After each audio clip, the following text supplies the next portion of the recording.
नमस्कार दर्शक बंधु जय जगन्नाथ समीक्षा ब्लॉगर ये नूतन अध्याय को आपण मानक स्वागत।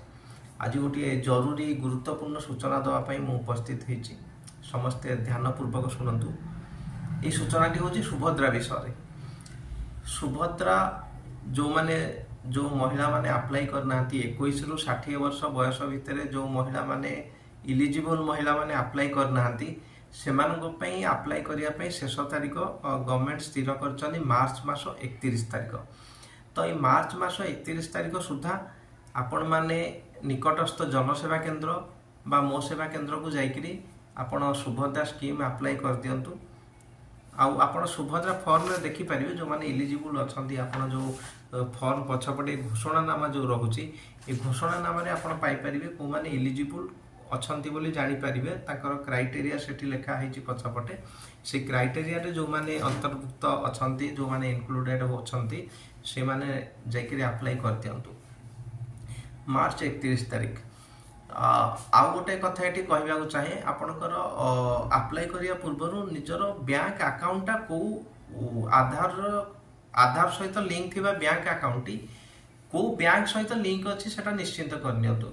से डीबीटी अकाउंट आपणकर जो बैंक रे अच्छी से बैंक रो अकाउंट आपण चालू रखिचंती कि नहीं से बैंकटार फ्रीज अच्छी कि डरमाट अच्छी बा एक्टिव अच्छी सेटा आपण निश्चिंत करंतु। तापरे आपण से अनुसार अप्लाई करंतु कारण जदि आपणकर बैंक अकाउंट चालू न हिथबो बा जो अकाउंट रे आपण अच्छी एबे आपण पाखरे किंतु से अकाउंटटा आधार सीडिंग न होई अलगा गोटे अकाउंट सीडिंग हेतिबो जोटा कि आप जापर नथिबे सेटा जाई जनसेवा केंद्र रे भी चेक करनेबे। चेक करिकला परे आपण अप्लाई करिवे आपण निश्चिंत हेबे जे आपणकर एई अकाउंट को पैसा आसीबो जो अकाउंट आधार सीडिंग हेछि सेई अकाउंट को ही पैसा जीवो। आपण अलगा जो बैंक रे भी अकाउंट खोली थांतु सेई बैंक को पैसा जीवो नाही एटा मन रखंतु।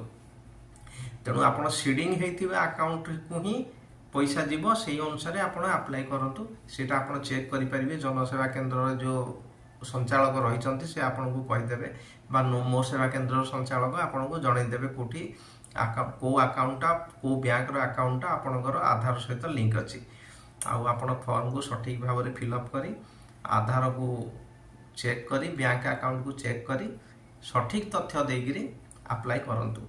मार्च 31 सुधा आपन अप्लाई कर दियंतु फल आपन जदि इलिजिबल होइथिबे सुभद्रा पई ताहले आपन सुभद्रा सहायता पाइपर सरकार ताले मन रखु शेष तारीख है मार्च मास 31 तारीख। यही मार्च मास 31 तारीख आ 5-6 दिन बाकी रहा आपण मैंने यथाशीघ्र जाकि निकटस्थ जनसेवा केंद्र बा मो सेवा केंद्र सुभद्रा स्कीम अप्लाई कर दिंतु। आज एति रही नमस्कार जय जगन्नाथ।